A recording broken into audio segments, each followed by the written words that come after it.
Hey guys, what's going on? I am in the middle of doing the brakes on the Z400 at the moment. I'm just replacing the rotors and the pads on the calipers. And I just kind of wanted to show you guys a tip that I've kind of picked up over the years of doing this. And this will not only apply to these brake pins that I'm about to show you, but this will also apply to other hardware as you're doing maintenance on your machine, either quad or dirt bike. This works really well, and it's a quick thing to do as you're doing the work. You know, you don't have to stop and use a wire wheel or anything like that, which I wouldn't recommend anyways. But so when you're doing a brake job on anything really, but especially like a quad or dirt bike, if you don't have a full caliper rebuild kit, like say from All's Balls or All Balls, I'm sorry, or OEM or Pivot Works or something like that, you're going to be reusing your caliper pins. And mine are perfectly fine. All I'm doing again is just replacing the pads and the rotors. My calipers are fine. I don't need to rebuild them, so I did not buy the rebuild kit. But when you take these apart, especially if they've been in service for a couple years, which these have, and these pads are fine, but I'm kind of dealing with a squeaking problem, so I'm just gonna replace everything because these rotors are pretty worn down, and it's just been a couple years, and pads are cheap, so I figure I'm just gonna go ahead and do the whole thing. But anyway, so when you take these, so these are the caliper pins that the brake pad slides on. I'm not going to try and get too in depth here, but this is so these bolt into the caliper, and then these pads kind of slide on these pins. And as you can see, just from going through mud and through water crossings, and even just washing the quad, these get kind of nasty looking. Now, if you get a rebuild kit, these will usually come in it, and you can just not even pay attention to this video, but if you're gonna, if you're just doing the pads and the rotors and you don't feel like doing the whole rebuild kit, you can clean these up really quick and easy. And I would not use sandpaper on them. You could, I guess, but I would not use sandpaper or a wire wheel, just because then you'll be removing material. So what I've kind of learned is this maroon Scotch-Brite here from 3M, and you can get this in bulk at pretty much any auto parts store, or you can just get it on Amazon. Just type in like 3M maroon Scotch-Brite.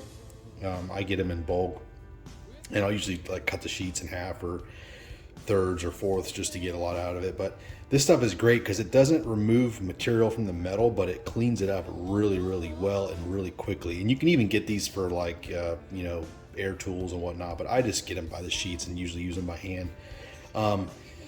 But all you really need to do is to clean these up is get so these are Allen head pins here, and they're 5mm. So I've got my impact here, or your screw gun, whatever you want to use.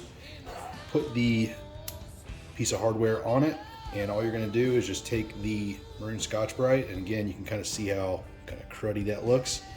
And we're just going to grab it with your hand and squeeze it, and you're just going to turn it, righty-tighty. And then we're going to stop and go the other way. So we're going to go righty-tighty.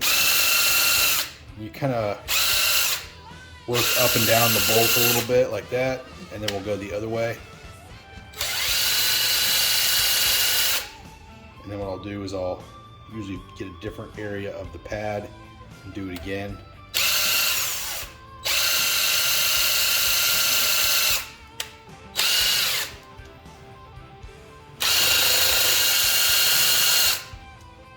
So again, we're not looking for perfection here, but you can kind of see it. It really, really cleans it up and almost gives it like come on, focus here, buddy. Kind of gives it a machined look. So it really cleans it up. It doesn't remove material from the metal, and pretty much makes it brand new, ready to go. So not that huge of a deal on the brake pins. Again, you could probably put it back together and it would be just fine, but I'm kind of anal about this kind of stuff, and I just like everything to be fresh. No excuses for pads sticking or not sliding freely. So this is quick and easy to do. And then the real benefit to this is using it on anytime you're doing rear suspension or even front suspension, but anytime you have the swing arm off, clean up the swing arm bolt with like some degreaser and dry it off really good, and do this with the swing arm bolt. Really good to do with the swing arm bolt, the linkage bolts, anything that kind of any kind of hardware that's kind of expensive. You know, some swing arm bolts are 35 to 65 bucks depending on what you have, and then the linkage bolts as well. It's just quick and easy to do. You don't need like a rock tumbler or a wire wheel or anything like that. Stuff's very handy. And again, you're not looking to make it like perfect. Like there's still going to be a little bit of spots, but you kind of want it to feel smooth. Like when you pull your fingernail across it, you don't feel anything. It works really well. In fact, you can even, how I first learned about this was when I was doing the clutch on my Corvette. It has a dual mass flywheel, which is very rare, and you can't get them turned like a single mass flywheel to like expose new metal. And the transmission expert for those cars, the ZF 6-speed transmission, his name's ZF Doc, he recommended to use maroon Scotch-Brite on the flywheel to clean it up and to just reuse it. And I did that, and the clutch is still going good, you know, 10 years later. So this works really well for cleaning up metal, getting hot spots off of things, rust, corrosion, without removing material. So you'll retain, for the most part, you'll retain whatever tolerances the hardware is designed for. So anyways, guys, I hope this helps you. Just a quick tip. I'll try and do more of these as I think of it, as I'm doing work in the garage. I'll try and do little tips like this. Also, guys, I just wanted to add real quick, when you have your caliper off, check the slides on the bracket, you know, between the caliper and the bracket, and make sure that it moves freely. There are these, usually two. There's one here and there's one on the other side. If those are frozen up a little bit, if they don't move, you can do the same thing. You can take those out, use the Scotch-Brite, clean it up, and then put just a little bit of waterproof grease to help those slide freely as well. So just, again, something quick you can do. You don't need special tools. I'm using the tool that I took everything apart with, and I just always have maroon Scotch-Brite kind of laying out, ready to go.